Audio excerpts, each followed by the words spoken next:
I couldn't withstand the pressure and agreed to a marriage of convenience with my childhood rival. I thought we'd each live our own lives, but when Caspian climbed into bed in the middle of the night, I kicked him off, only to enrage him. "Eloise, can't you even pretend to care about me?" he snapped. I was stunned. Care about what? Wasn't this supposed to be a business arrangement? I have a childhood rival named Caspian. From the very beginning, the two of us never got along. Yet somehow, we ended up as classmates from kindergarten all the way through high school. He was an outstanding student, disciplined, ambitious, and the teacher's favorite. I was the troublemaker, always causing mischief and the teacher's worst nightmare. It wasn't until college applications that we finally went our separate ways. I chose a university, while he was guaranteed admission to H University. After graduating, I stayed at a university for grad school. To my surprise, he ended up applying for a university's graduate program too. We studied different majors, but whenever we ran into each other, we'd always secretly throw shade with sly remarks. Caspian teased me, "Heard from your professor that your thesis was decent, like a mushroom hot pot, still giving you the leisure to chat with classmates?" He was mocking my thesis for being half-baked. My face darkened like the bottom of a pot, and I fired back on the spot, "I could never compare to someone like you, 1 in every 250. That made each of them worth a downright idiot. After finally battling my thesis to the bitter end and graduating, I returned home. To my surprise, my dear parents wanted to send me off for a business alliance marriage? And the partner in question was none other than Caspian. Naturally, I couldn't agree. I immediately knelt down, clutching my dear mother's leg, and wailed, "Mom, I'm your only biological daughter." But she pushed my hand away without an ounce of sympathy. "Caspian has no objections. What's there for you to be unhappy about?" According to my mom, Caspian was good-looking, excelled in studies from childhood, took over the family business during college, and had strong management skills. Unlike me, a freeloader rich kid who only knows how to spend but not earn, hand the family fortune over to me, and I'll squander it all in no time. Hearing this, I patted my pants and jumped up from the ground, retorting, "If Caspian is so capable, aren't you afraid he'll transfer all the assets away?" My mother shot me a glance. Of course, she'd already considered this. "Don't worry, Caspian has good character, unlike you with your crooked ideas. If you're so concerned, hurry up and have a child so we can raise them properly from the start." It was true that my mother trusted Caspian, seeing me as all thumbs, good for nothing but trouble. And it was also true that she wanted me and Caspian to have a child, a fresh start. I wanted to say something more, but my authoritative old father spoke up, "Get married, and your allowance will triple." Instantly, I had nothing left to say. Triple? That'd be 10 million a month. It's just a marriage certificate anyway, no one's demanding I have kids right away. If things don't work out, I can always get divorced later. As for Caspian, I bet he feels the same way. There's no way he wants this marriage either. After all, we've loathed each other since childhood. For him to have any interest in me would be downright unthinkable. That night, just as I finished showering and drying my hair, Caspian sent me a message, "Come out, I'm at your back door." I was too lazy to change clothes, so I just threw on a jacket and headed downstairs. 10 o'clock, not too early. The pitch-black night sky made Caspian's red supercar stand out on the roadside. From a distance, I spotted this flashy guy, his tall figure leaning against the car. I don't know if it's because of the impending arranged marriage, but facing him, I actually felt a bit nervous, coming to find me so late at night. "If you've got something to say, spit it out." Caspian's expression was unreadable as his thin lips parted slightly. "Your uncle said you agreed to the marriage?" I awkwardly averted my gaze and nodded. Got a problem with that?" I couldn't help but speculate in my heart. Could it be that he was forced into this, which is why he personally came to see me late at night? Caspian pursed his lips and said calmly, "No, it's fine. Putting personal feelings aside, from a business marriage perspective, it's actually quite ideal. The Caspian family has a good relationship with ours, and we already have many business dealings. It's a perfect match in terms of social status." Caspian took out a velvet box from his pocket and handed it to me. I froze for a moment before accepting the box. "Is there anything else?" I asked. He shook his head and reminded me, "Don't be late the day after tomorrow. I have a meeting to attend right after we get the marriage certificate." Over such a trivial matter, he dragged me out in the middle of the night to suffer the cold wind.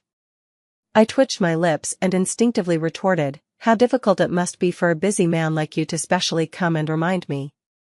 Caspian chuckled, his tone dripping with sarcasm. "Well, isn't it because someone here has a history of always being late to school?"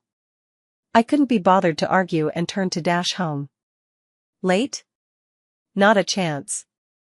For the sake of my extravagant wealth and triple allowance, I won't be late. Who in their right mind would turn down money? Out of curiosity, I opened the velvet box. Inside lay a modest yet luxurious diamond ring. Not bad. I opened my phone to look up which finger to wear it on, when a message from Caspian popped up, "Left hand, ring finger." Ugh, acting like he knows everything. As if it's not perfectly normal for a girl who's never even dated before to not know these things. The night before our wedding registration, I felt like I might die from stress. My heart was racing, and I tossed and turned, unable to sleep. The whole thing just felt surreal. Me, married to Caspian, it sounded downright absurd. The next day, I was awakened by a maid. "Miss, Master Caspian is already waiting downstairs." This early? I jolted upright and rolled out of bed, quickly washing up and applying makeup. By the time I changed into a pure white dress and went downstairs, I could hear Caspian chatting with my parents in the living room. My mother was grinning ear to ear, but her smile froze slightly when her eyes landed on me. "Hurry up, look how early Caspian woke up." I gritted my teeth and forced out a dry chuckle. That bastard deliberately woke up early just to make me look bad. As expected, Caspian is my kryptonite. Ever since we were kids, he's always been the perfect counterexample to my mess of a life. I got into the passenger seat of Caspian's car. The warm summer breeze was stifling, tousling my long hair. Out of the corner of my eye, I stole a glance at Caspian beside me. The sunlight illuminated his profile, graceful yet aloof. As long as he kept quiet, he actually looked rather nice, quite a sight for sore eyes. My thoughts began to wander. The wedding is scheduled for the second half of the year, but I don't have high expectations for it. A business marriage alliance, those who know, know. Who knows, maybe in a few years, Caspian and I won't be able to keep up the act and will have to divorce. Some of my friends in the circle got married early too, most of them are business arrangements. To put it bluntly, it's just a marriage in name. In private, everyone does their own thing, turning a blind eye as long as it doesn't blow up in their faces. And they play around, wild, one outdoing the other. I don't know if Caspian is like that. But in all the years I've known him, I've never seen him in a relationship. Who knows? Maybe he's also got a kept lover, just never told me. Right now, we've hit the morning rush hour. A blue sedan suddenly accelerated and cut in front of us. Caspian reacted fast, slamming the brakes just in time to avoid a crash. I couldn't control my body as I leaned forward, and he blocked me with one hand. Perfectly impartial, it landed right on my chest. Two people, for eyes, staring at each other, the situation was extremely awkward. Caspian had no expression, but a faint blush crept across his cheeks. My ears burned as I lowered my gaze. His cold, pale fingers pressed tightly against my skin through the thin fabric, and I could even feel the warmth of his palm. Beep, the car behind us honked. Only then did Caspian swiftly withdraw his hand and continue driving.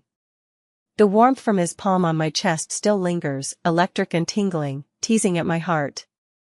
At the next intersection, the light turned red.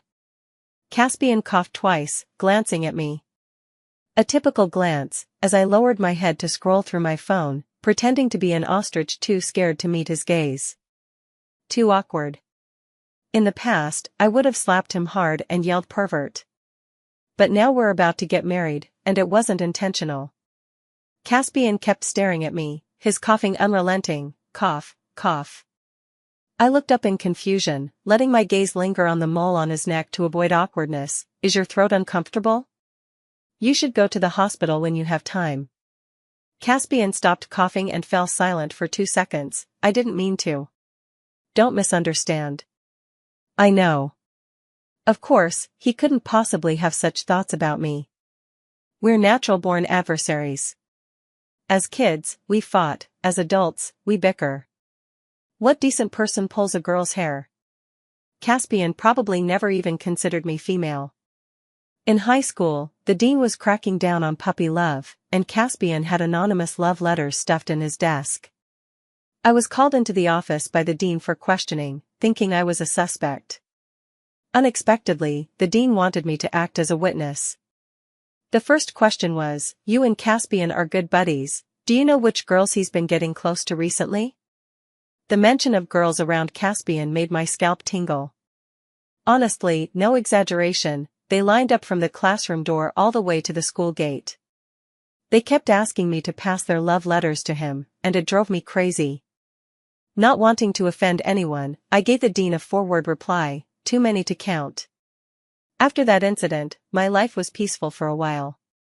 Caspian, on the other hand, wore a sour face every day, snapping at me. TCH, as if I had merely trimmed some of his peach blossoms. Big deal. I was worried he'd tattle to my mom about me accidentally dozing off in class.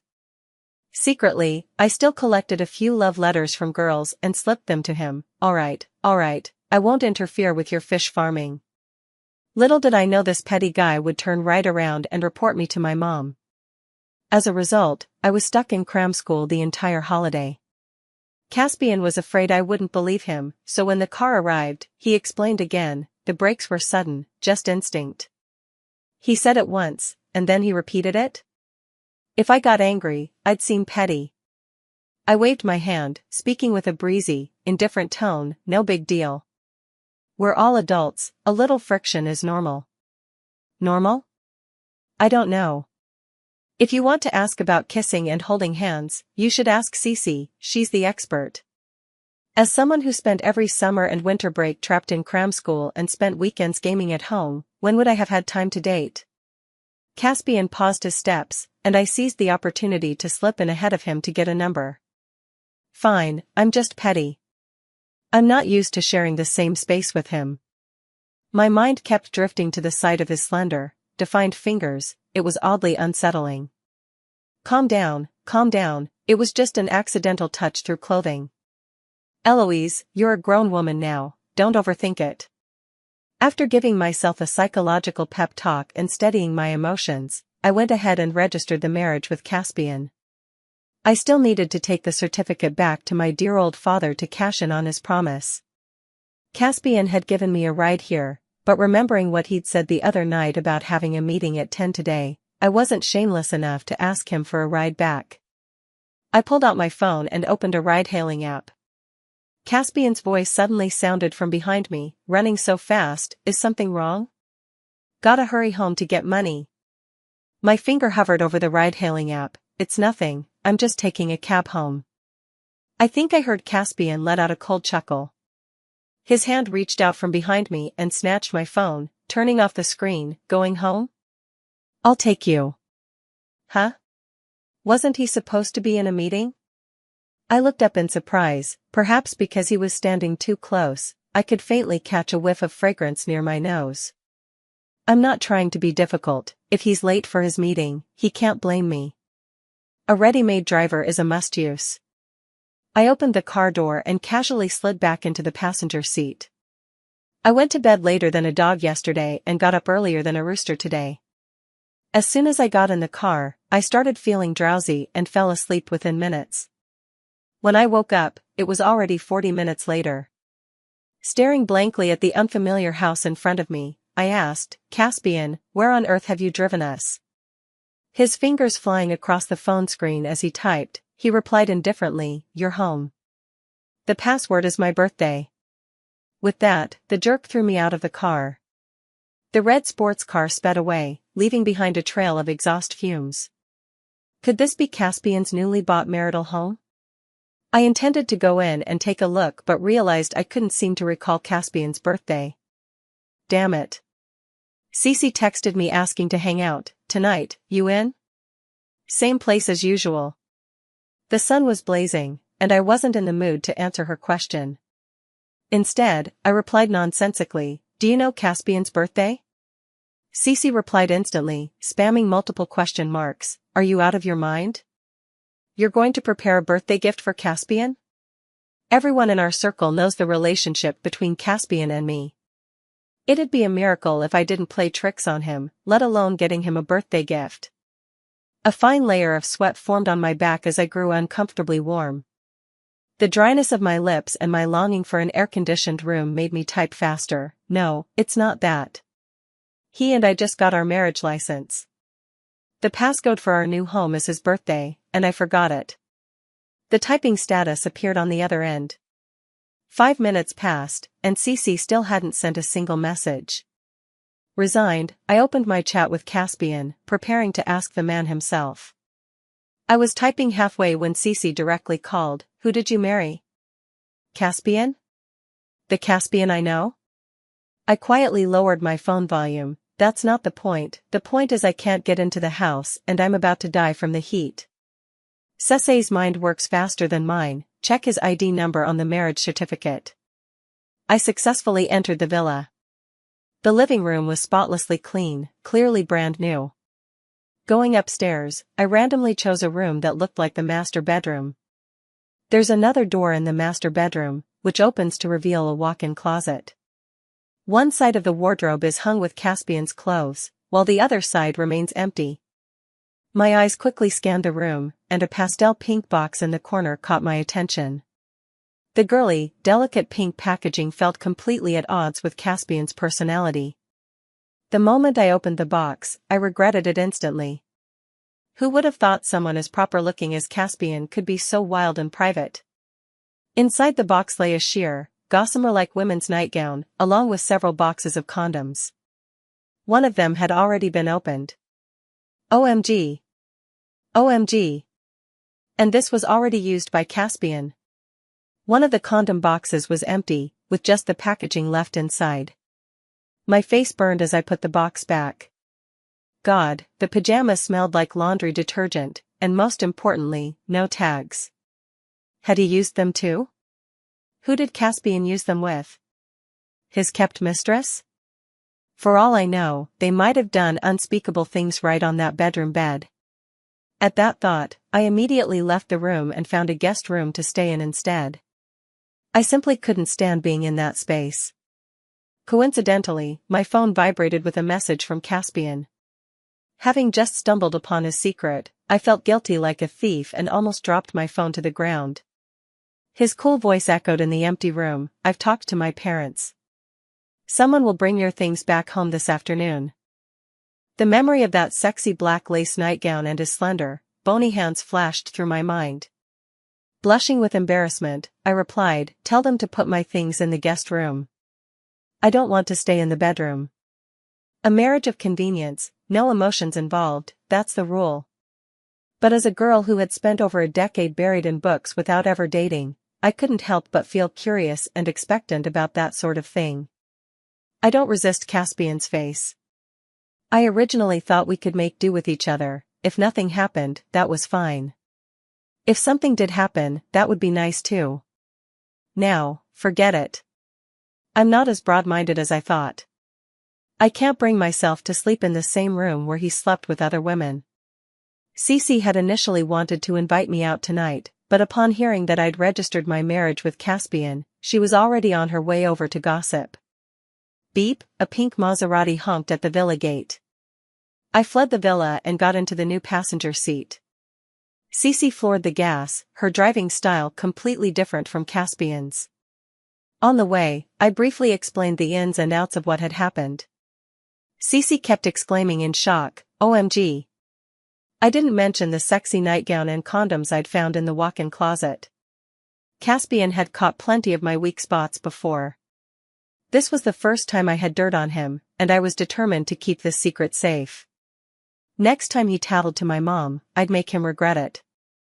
Screech, today is absolutely Black Monday. Cece hasn't broken the habit of slamming on the brakes, and the wheels left a long skid mark on the road. I lurched forward, thrown off balance as the seatbelt dug painfully into my chest. I nearly swore, "Shouldn't you go back and retake your driver's test?" She chuckled, "Nope." I straightened my posture, thinking perhaps Caspian's hand reaching out this morning had been necessary.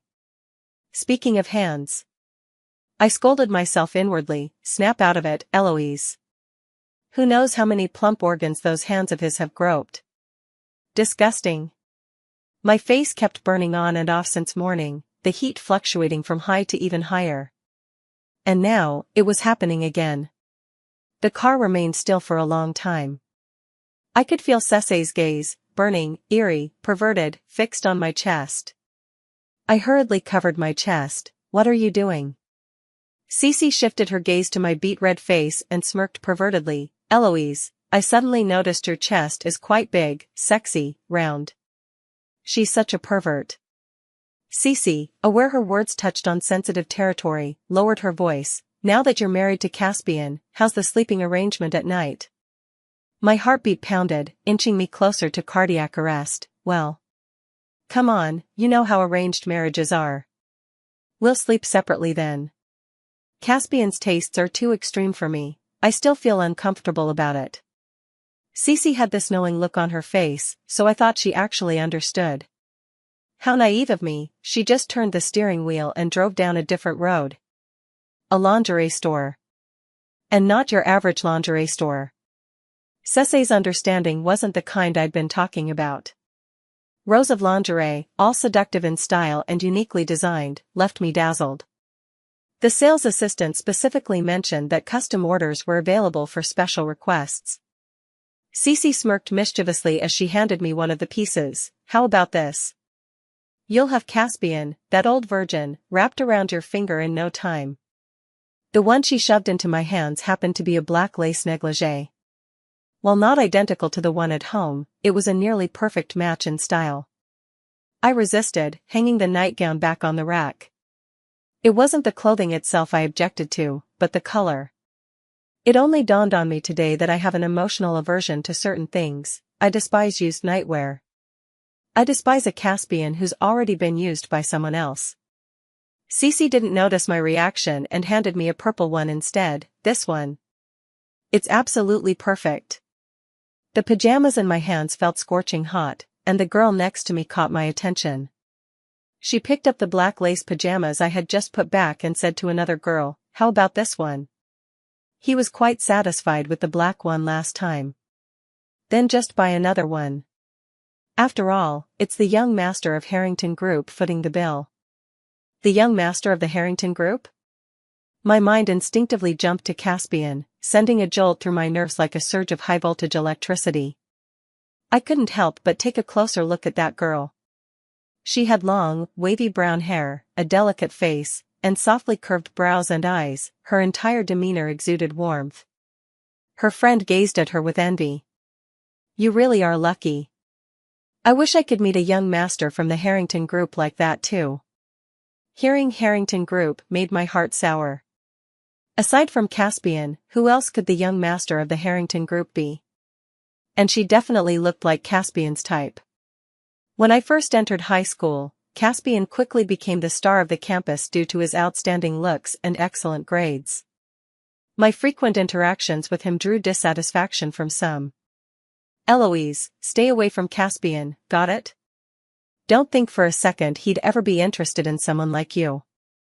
If your grades are bad, don't drag him down by asking for tutoring. Just look at yourself, covered in acne, so ugly." The shadows of adolescence lingered. Even though time had passed and those pimples had long since left my face. I still remember the scene when Caspian was with another girl. In the hallway, bathed in the glow of the setting sun, he and another classmate, Serena, formed such a picturesque sight. Serena also had long hair, was gentle, and excelled in her studies. Someone as good as her would be a better match for Caspian. Cece pursed her lips into a tight line, wanting to step forward and confront that girl. I grabbed her arm, and she looked at me in confusion as I winked back. what are you so guilty about? Just watch me tear her face apart. My long lashes veil the melancholy in my eyes. Cece, a business marriage is built on interests, not affection. Making a scene won't benefit either of our families. Cece fell silent just like I did. After a while, she picked out 5 or 6 pajama styles and took them to the checkout, all in my size. The clothes are on me, sis. And I'll find you a handsome guy. He might not be as rich as Caspian, but he'll definitely be cleaner than Caspian. Inside the office building, the young assistant could clearly sense that her boss's mood was even more unpredictable than the weather. One moment, he seemed to be in a good mood, but the next, after glancing at his phone, his expression darkened. A tense atmosphere filled Caspian's office. Seizing the opportunity when Chase came to see her boss, the assistant quietly slipped out. Chase glanced at the ring on Caspian's finger and raised an eyebrow. You've already managed to win her over, so why the gloomy face? Because the victory wasn't complete. Eloise was physically present, but her heart wasn't. Her mind was in chaos, and she had told him she wanted to sleep in the guest room. Caspian sighed faintly, his lips parting slightly. It's fine, it's just a small issue, no need to rush. As brothers for many years, Chase had seen firsthand how Caspian had feelings for Eloise. Speaking from experience, Chase warned him, when it's time to act, you should act. A man who knows how to act spoiled gets lucky. If all else fails, just climb into her bed. With Caspian's good looks, if he were willing to lower his pride, he wouldn't have had to wait this long. Chase thought that Eloise didn't seem as cold-hearted as the one back in his own home.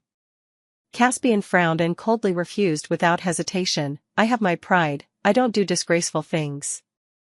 Climbing into bed was something Chase was used to, what's pride got to do with it? Of course, having a wife is better. Caspian wasn't foolish, having a wife was definitely better than pride. Eloise was different from others, she was naturally missing a screw. If he rashly climbed into bed, Eloise would simply think he was sick, possessed by a ghost. Caspian is cautious and only takes on things he's certain about. Having waited over 20 years, a little more time won't make a difference. So, he'll wait a bit longer for that fool. Though I've been single for years, I'm not desperate enough to hire male models. I partied wildly with Cece at the bar until dawn, drank until my steps grew unsteady, and carried back the few sexy nightgowns she gave me. My head was in a fog. What's Caspian's birthday again? Incorrect password. Incorrect password. Incorrect password. After 3 consecutive mechanical prompts indicating an incorrect password, the door finally opened on the 4th attempt, but not because I had entered it correctly. Caspian stood in the entryway, half his face concealed in shadow, making his expression unreadable. His tone was icy thin, barely suppressing anger. Eloise, why didn't you answer my calls? Drenched in the scent of alcohol and my mind hazy, I stood dumbfounded, my eyes glazed with a misty confusion, offering no reply. Caspian's large hand wrapped around my waist and pulled me tightly against him. In an instant, he yanked me inside the door, which clicked shut automatically, plunging the surroundings into darkness. The air was heavy with the scent of his body wash mingling with the alcohol on me. Pressed flush against him, my back against the cold wall, my drunkenness dissipated almost entirely. His warm breath brushed against my cheek, going out to fool around right after we got married? Do I not exist? My heart suddenly trembled as I felt Caspian's face drawing closer, the hand at my waist growing warmer. The ambiguous tension rose in the cramped space, but I couldn't overcome my hesitation and turned my head away from his kiss, and no, we can't. Caspian froze mid-action. In a panic, I pushed him away and guiltily fled back to my room, clutching the things in my hand. After this incident, I became completely sober and hid the pajamas Cece gave me under the bed. Recalling Cece's frequent remark, men are all the same once the lights are off. 2 weeks after getting my marriage certificate with Caspian, we hadn't met much, and the reason was simple. He woke up on time every morning and went to the company, while I naturally slept until afternoon. He went to bed early, but I stayed up until midnight playing around. That was until the day of our high school reunion. At 2 in the afternoon, I went downstairs in my pajamas to forage for food, only to find the fridge stocked with nothing but green vegetables. Disappointed, I closed the fridge door and stepped back, only for my slender back to collide with Caspian's well-built chest. Startled, I jumped. Caspian looked down at me with a cold gaze and said, "Fix your sleep schedule, or I'll call Mom." He's such a grown man, yet still resorts to snitching over the phone. I avoided him and sat on the living room sofa. Ever since that night, I couldn't help but find myself staring at his lips whenever I faced Caspian. Caspian sat beside me. The vast space seemed to contain only the two of us. The atmosphere was unbearably tense. He suddenly spoke, his expression indifferent. "I'll go with you to the class reunion tonight." I nodded, trying hard to find a topic to break the awkward silence. "Don't you have to work today?" "No." He replied coldly with just 2 words, ending the conversation. The strange atmosphere was suffocating.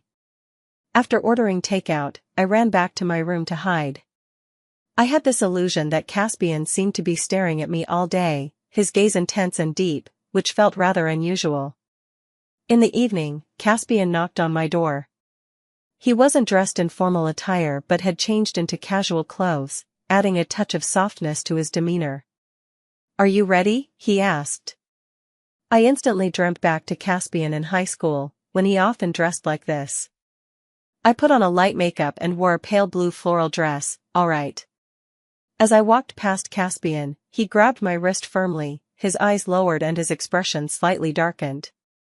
"Where's the ring?" He said it was the wedding ring. "I only tried it on once before taking it off. It's on the dresser."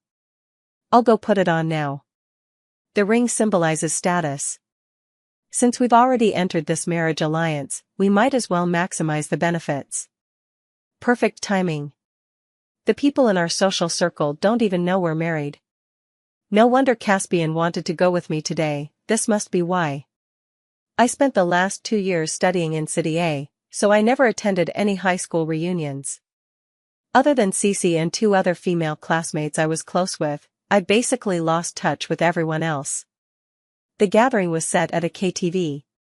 Before pushing open the private room door, Caspian deliberately clasped my hand, intertwining our fingers. OMG, Caspian brought his girlfriend. She's quite pretty. Is that really Caspian? It's been so many years. This must be your wife, right? Caspian, not cool, showing off your love as soon as you arrive? Amidst the cheers, my breathing quickened nervously, and I shyly looked down at the ground, my palms glistening with sweat. At least I don't get acne anymore. After the commotion died down, I sat next to Caspian, but barely exchanged a few words before he was called away by some old classmates to catch up. Cece got stuck in traffic, so I found myself alone in the crowd, feeling insecure and overly sensitive. After greeting Caspian, I slipped away to the restroom. Outside the stall, some classmates whispered, "Eloise didn't come again this year?" She used to cling to Caspian all the time. She probably doesn't dare to come, with all those pimples on her face. Who with a ruined complexion would dare show up? As for her, she used to have a pretty good figure, could have been a backview beauty.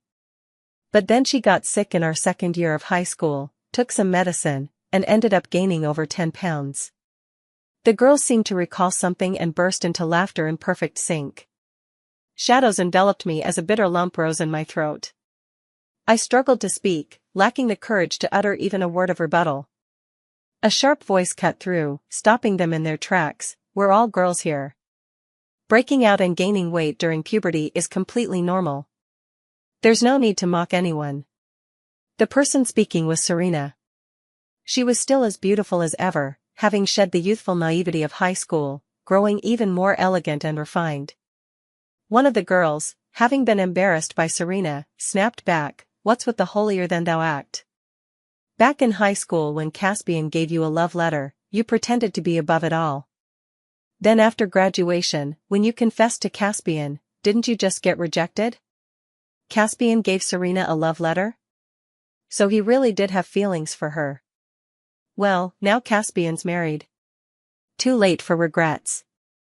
It's none of your business between me and Caspian. What does that ugly Eloise have to do with you? The argument outside the cubicle escalated, and I could no longer hide like a coward in my shell. I pushed the door open and stepped out, taking a deep breath. It may not concern Serena, but you're talking about me. I'd appreciate it if you kept your mouths clean. They exchanged glances, their expressions frozen in shock as they spoke incredulously. You're Eloise? Aren't you Caspian's wife? When faced with the past, I've always been cowardly, timid, and helpless. I didn't dare confront my former self, ugly, mischievous, and utterly unworthy of the dazzling Caspian. My heart raced as I spoke, my voice trembling yet firm. I am Eloise, and I am Caspian's wife. A flicker of surprise flashed in their eyes before they burst into laughter. Oh, so the ugly duckling turned into a swan? Did you get plastic surgery? Serena and I had a big argument with them, and the situation got out of control for a while. I realized there was no need to be too polite with these people, and the little bit of fear in my heart vanished completely. Speaking of love letters, which one of you hasn't asked me to pass one along? Those letters are still at my house. If you're interested, I can share them in the class group chat later for everyone to enjoy. Just kidding, how could I possibly still have the love letters they wrote to Caspian? I was just talking big. Our little group dispersed unhappily in the restroom, and Serena returned to the private room. My mood was a complete mess, as I instinctively avoided everything from high school. I sent Caspian a message to make an excuse and left first. Cece, stuck in traffic, had just arrived downstairs when she bumped into me rushing out. I just got here, why are you already leaving? I felt so suffocated and upset that I told Cece about what happened in the restroom. I don't want to go back in. I can't stand being in the same space with them. After hearing this, Cece was furious. She grabbed my hand and pulled me back into the car. Those people should rot with their poisonous tongues. Come on, sis, I'll take you somewhere else to have fun. The scenery on both sides of the road changed rapidly, leaving both the KTV and the troubles behind. My phone kept vibrating. I thought it was a reply from Caspian, but it turned out to be photos sent by those girls from the bathroom. In the photo, Serena and Caspian stood close together, with Caspian intentionally bending slightly to meet her gaze, his eyes deep and intense. Amid the bustling crowd, it seemed as though only each other existed in their eyes. Caspian once had feelings for Serena, but it's nothing unusual for them to exchange a few words when they meet. I don't think Serena would do anything with Caspian knowing full well that he's married. But I felt jealousy, envy, and bitterness welling up inside me inexplicably, until my eyes reddened, and I burst into tears. Cece moved closer, glanced at the photo on my phone screen, and promptly dragged me to a bar, saying, "There are plenty of men out there. What's there to cry about?" My phone was left in Cece's car. We got a VIP booth at the bar and hired 8 male escorts, shoulder rubs, leg massages, card games. Bottle after bottle of beer later, thoughts of Caspian were long gone. If he can keep a mistress, I'll fill my place with pretty boys. When Caspian arrived with a dark expression, this was the scene he saw, me holding playing cards while male models were showering me with flattery. His voice was icy cold, his eyes burning with anger, and the curve of his smile was terrifying. The male models around, all shrewd men, sensed the danger and quietly slipped away. Caspian snatched the cards from my hand, pinched my chin with his fingers to force me to look up, and growled through gritted teeth, "Eloise, you really are something else." I was carried off by Caspian, too drunk to remember any details. Later, according to Cece's account, Caspian nearly tore the entire bar apart that night. At 2 in the morning, I woke up. I was roused by the heat, the air conditioner wasn't on, my clothes unchanged, still the same blue floral dress, now soaked with clinging sweat. I didn't dwell on how I ended up at home. Everything that had happened felt like a dream. Grabbing some pajamas, I headed to the shower to wash off the lingering scent of alcohol, turned on the AC, and slipped back into sleep. Faintly, I felt a vine coil around my waist, tightening relentlessly, making me uncomfortable. Pressed against my back was a piece of wood, hard and heavy, so I irritably kicked out with my leg. Thud, the floor let out a dull sound, startling me upright like a deathbed awakening. By the faint moonlight streaming through the window, a shadowy figure could barely be seen on the floor. Tisk. The voice sounded familiar, which eased my tension a little. I tentatively called out, "Caspian?" The person on the floor didn't respond, switching on the table lamp instead. The harsh white light was piercing in the darkness. I could finally see their face clearly. It was indeed Caspian. What is he doing in my room so late at night? With ill intentions? He frowned slightly, his expression tinged with irritation. Why'd you turn on the desk lamp? Treating me like a criminal suspect? I turned the desk lamp up brighter, deliberately leaving the main room light off. Yeah, what are you doing in my bed this late at night? We're not kids anymore. I knew exactly what was on his mind ever since that day he pinned me against the entryway. Caspian's typically impassive face flushed with an uncharacteristic redness as he spoke without an ounce of embarrassment, his tone softening. We're legally married, sharing a bed is perfectly normal. Is he driven by lust or possessed by a ghost? I think he must be desperate, daring enough to climb into my bed. With a darkened expression, my voice laced with restrained anger, I said, I don't want to sleep with you. Go find the pet bird you keep outside if you have needs. I won't indulge you. Caspian looked momentarily confused, his expression turning serious as he stood up. What pet bird? Explain yourself. When he was sitting on the floor, there was some distance between us, but now that he stood, the gap narrowed significantly. Caspian, with his towering height of 1.88 meters, made my neck ache from looking up at him while lying on the bed. What's there to say? I've already seen everything in your bedroom's walk-in closet. Pajamas and condoms. Caspian's face turned red, his breathing heavy. You opened it? Of course, not only did I open it, but I also knew he had almost emptied one entire box. My confidence surged, and I spoke loudly. What else? I even bumped into your little pet outside. She said the young master of the Harrington group has a preference for this style. Caspian's furrowed brows relaxed as he sat on the edge of the bed, letting out a scoff as if infuriated by me. Eloise, do you even have a heart? Do you really think I'd do something like that? It's obviously Ethan stirring up trouble outside. Ethan, Caspian's cousin, wasn't someone I knew well, but I'd heard a bit about him. When we were kids, I was the last in the group, and he was second to last. But, that box was already opened. There's no way it could. Given Caspian's personality, he would never allow his cousin to bring someone here to mess around. Caspian is a neat freak. Caspian's smile faded as he leaned slightly inward. Yeah, I used it. Before I could press him further, Caspian voluntarily explained, I'm a normal man. It's not too much to take care of my needs myself, right? Honey. He drew out the last word deliberately, and my ears suddenly burned red. I smelled the clothes, as if they were washed. Yeah, I washed it. How else could I wear it? It's hard to imagine how Caspian's beautiful hands, gripping that lace nightgown to wash it, would look. The image is too beautiful, I dare not even think about it. Sitting cross-legged on the bed, his blazing eyes filled with desire locked onto my face. Anything else you want to ask? Go ahead. Did you ever give Serena a love letter before? No, don't listen to those baseless rumors from classmates. Oh, and by the way, Serena never confessed to me either. She used to like Chase but got rejected. I found my phone, which I'd left in Cecil's car, on the bedside table and opened the photo album to show Caspian.